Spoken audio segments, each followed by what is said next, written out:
Porting dakua sa misyon sa 72 ka apostoles nya, in addition sa 12 ka apostoles or 72 ka disipulo, in addition sa 12 ka apostoles. Unsa may ilang misyon?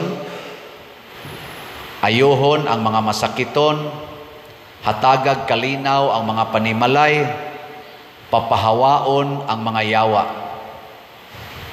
Sa na, sayo ng misyon na o lisod? Lisod no? Unya, dili pag yun ingong tibuok lang San Vicente or tibuok Compostela. Dili lang maoy gipasabot, tibuok kalibutan. Sa ato pa ang tanang masakiton sa tibuok kalibutan, ang tanang giyawaan sa tibuok kalibutan, ilang papahawaon.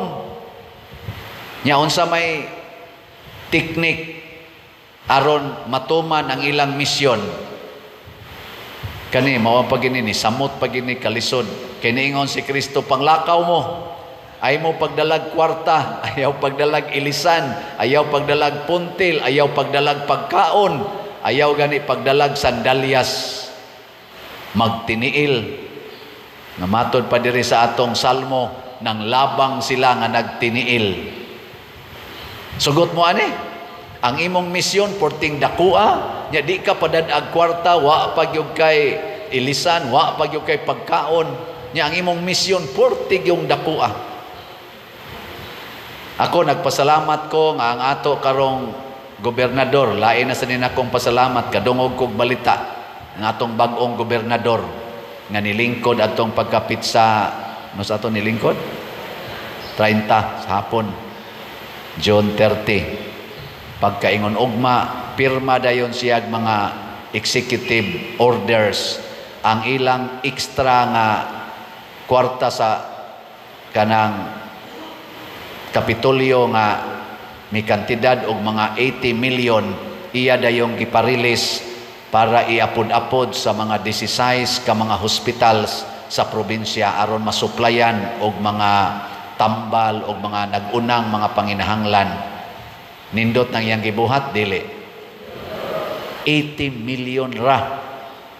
Unya ang suroy-suroy Sugbo kuno og kaning Pasigarbo mo budget og labing or average of 250 million sa usa lang kaadlaw nga event.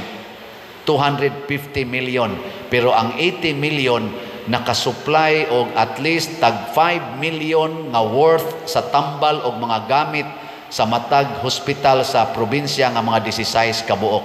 Pakpakan ka nato ang atong gobernador, kuyog sa iyang mga board, kuyog sad of course sa tanang elected official sa atong probinsya sa Sugbo. Apil na sa Vice Governor. Kay wa may nisupak. Sa ato pa niuyon silang tanan. Pwede na sila mga matay. Pero dako kayo, tambal lang ha. 16 ra ka ospital, 80 million. Dako kayo. Ingon ana ang style sa kalibutan. Nakarong bag-o na nasa press conference nga akong nakitaan nga nag-question, ipadayon ba nimo kining naaprubahan nga suroy-suroy o Pasigarbo sa Sugbo? Ingon dayo spam, GovPam, ato nang i-review. Ya gusto ko nga maigo gyud sa panginahanglas mga tao o kinahanglan nga wag tangon nato. Basta unahon ta gining healthcare sa mga tao.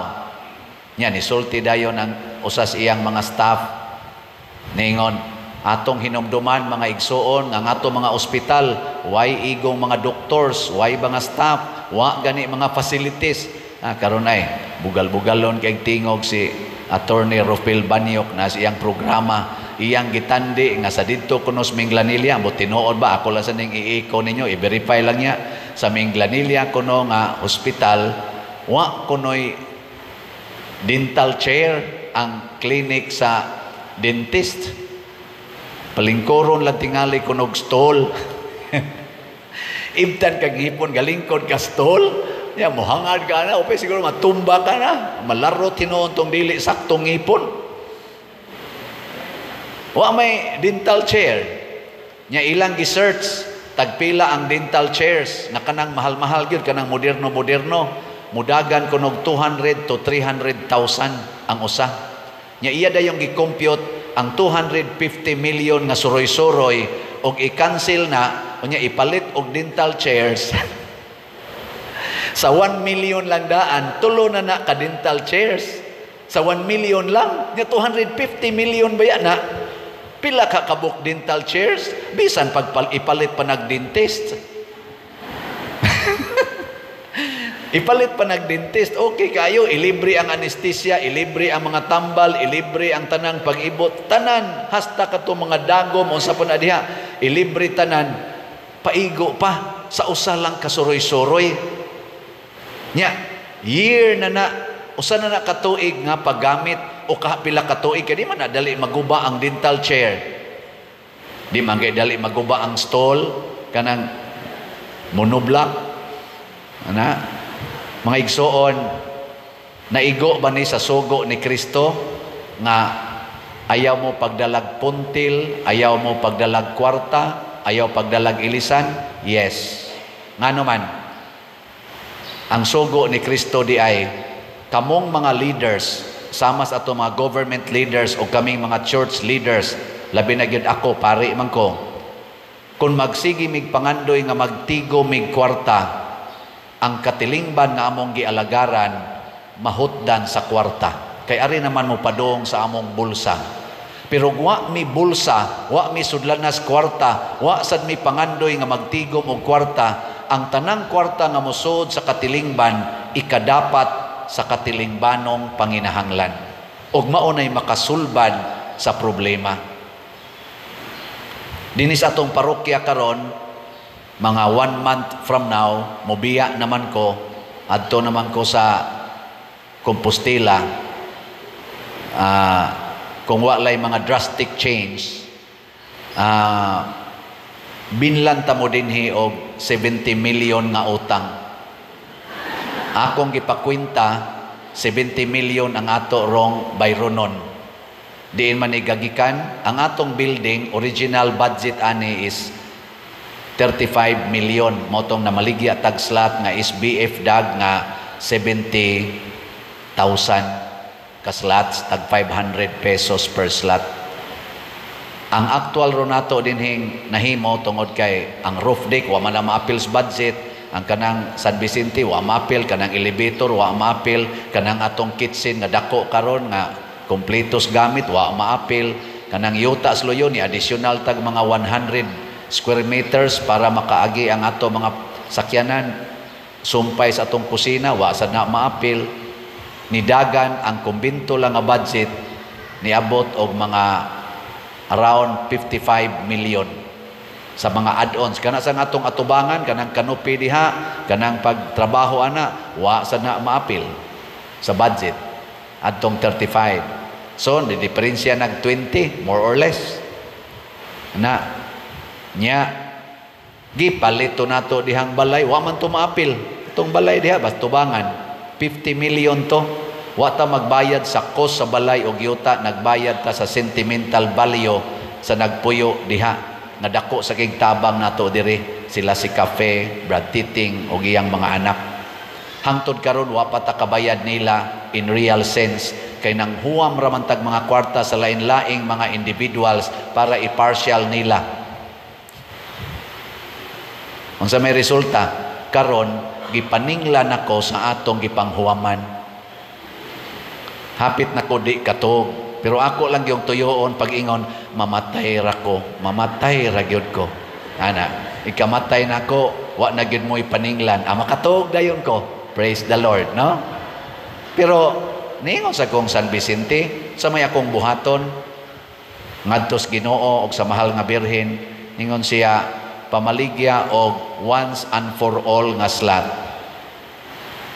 Nya kanang imong income sa imong stipend, sa imong dupa-dupa, kay mag-average man gyud ko mga igsoon, basta swertihon lang ning akong dupa-dupa, average mang yung kong stipend nga mga, akong personal ba, stipend, mga 50,000. So, kada semana.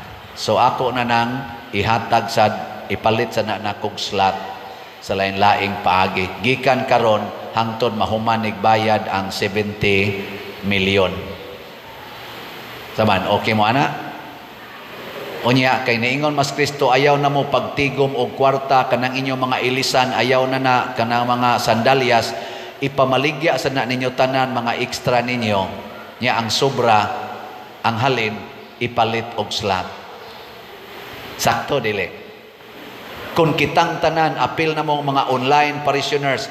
By the way, kamo din territorial parishioners mo na ako. Ang taga-Compostela, ako sa nang online parishioners. Daghan nila ang namalit og slots dinhi.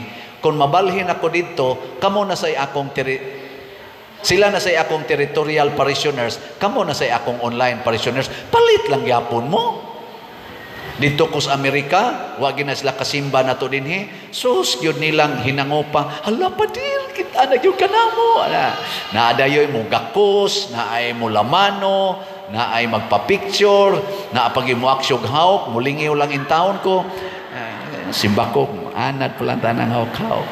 Ana, mo na, layo ra ka ito sila, taga Dallas, taga Houston, taga New York, nakasimba na ito din pero sige silang palit og slots. Gani, gasigig hangyo pa der, ayaw in town na hununga imong slots, kay lipay, kay may anang makapalit mi, og daghan sa migrasya nga nadawat. Yan, mutana din ko sa Ginoo gabi, Lord, unsa may title sa akong slots? Ingon ni siya, title og grace. Grace, grasya. Kay kanang inyong kumbinto, grasya na. Kanang mga yuta nga inyong napalit, grasya na. Kadtong balay dihang gibaligya nga giguba, dako kay tong grasya. So grasya na. Pero dili makumpleto ang grasya basta naa pa ng 70 million nga utang. Mao na ang meaning sa grace. I-plus ra godong. Mao na ang meaning sa grace. God's rewards and complete elation. Kasabot mo kung saan ang word nga elation? Ug wa mo kasabot, i-google. I-google. Complete elation. Ang meaning anang elation, great joy. Niingon si Kristo, John chapter 15, if you do my commandments, my joy will be in you, and your joy will be complete. Unsa may commandment ros Ginoo? Ipamaligya na ng inyong mga extra nga mga gamit o mga gikinahanglan aron ipalit na tog slot, aron mabayra na ning tanan o ang atong kalipay makompleto. Lipay na ta nga nian ang mga facilities, nindot nga facilities, kumbento, simbahan, yuta, parkingan, naana. Pero dili pa complete because naapay bayronon. So nagmaligya ta og 700,000 ka slots nga grace, tag 100 pesos per slot. Nya naay 70 slot challenge, kay kanang 70 ang meaning ana infinite or complete. So tag 7,000 per challenge. Ana o ana? Huy, ana o ana? Laban o bawi? Final answer?